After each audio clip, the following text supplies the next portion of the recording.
Forestry's been here for 100 years, still going strong. We got good people, good innovation, healthy forests, well-managed forests. It's important for jobs. I've had a license monogamy this April coming, it'll be 45 years.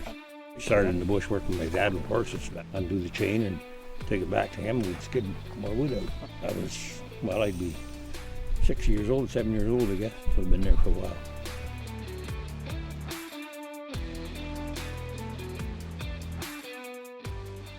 We have to find a balance between what they call the three pillars of sustainability, which is the environmental, the social, and the economic. So it's really a balancing act of those three.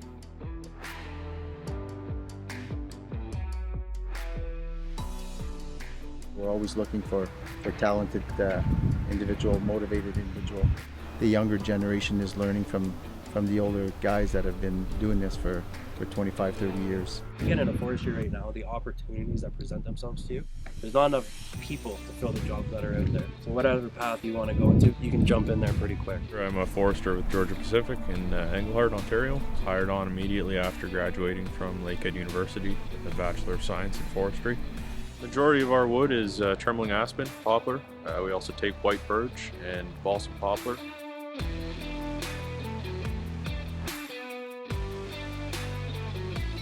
The starting point, any wood that gets cut on Crown land, there has to be a plan in place for it. We are in the midst of doing our draft plan, and this is one of the products we produce, which is showing areas that are planned for harvest and then assigning different companies to those areas. Forest, it tends to be a lot of mixed wood.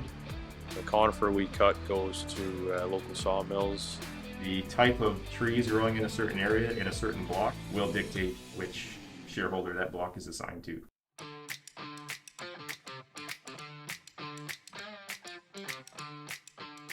You can't start a block without doing a pre-op. The big advantage to that is we review the blocks and we'll look at all the areas of concern. We discuss what the prescription is. We'll look at the road use management strategies, discuss who has to do what. It sets responsibilities for, and the example would be signage. So to keep our certifications and our license and be able to keep cutting wood, you have to be sustainable. It's a 3-year process just to write a forest management plan. A lot of people don't recognize that.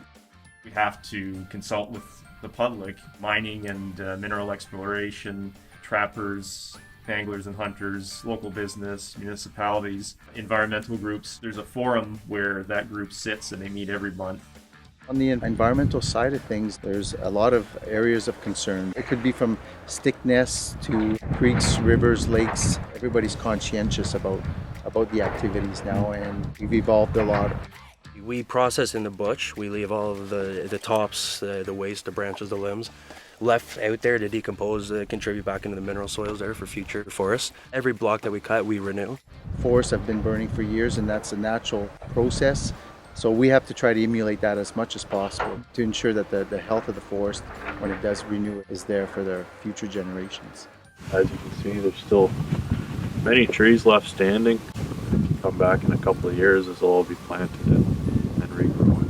I know from a compliance perspective on the Temiskaming Forest, we have an absolute excellent record when it comes to compliance.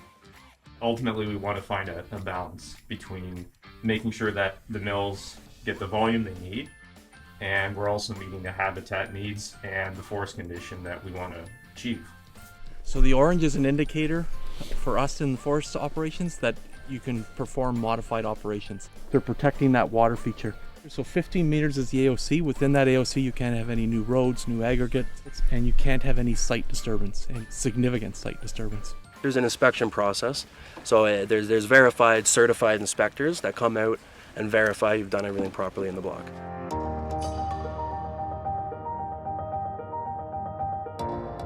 After harvest is done, then we take pictures of that area and we georeference them, so we place them in the real world location in GIS. Currently I'm working on the last changes, 2019, last year's data, but in 2020 it's moved there. So we're just going to shift those points to the new location.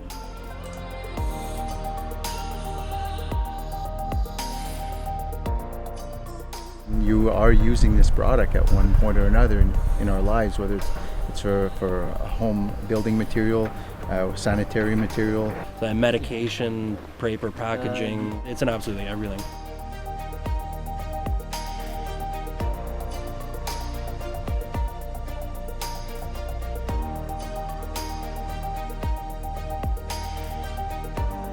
Within the mill, we're always looking for skilled trades, laborers, engineers. It's not all in the bush.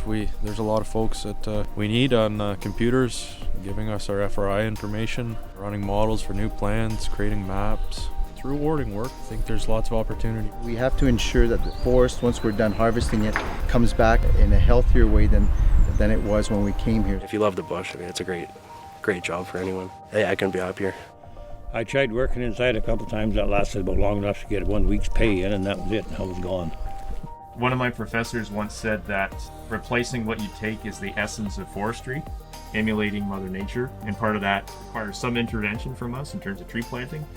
In other cases, it's just keeping a watchful eye on it.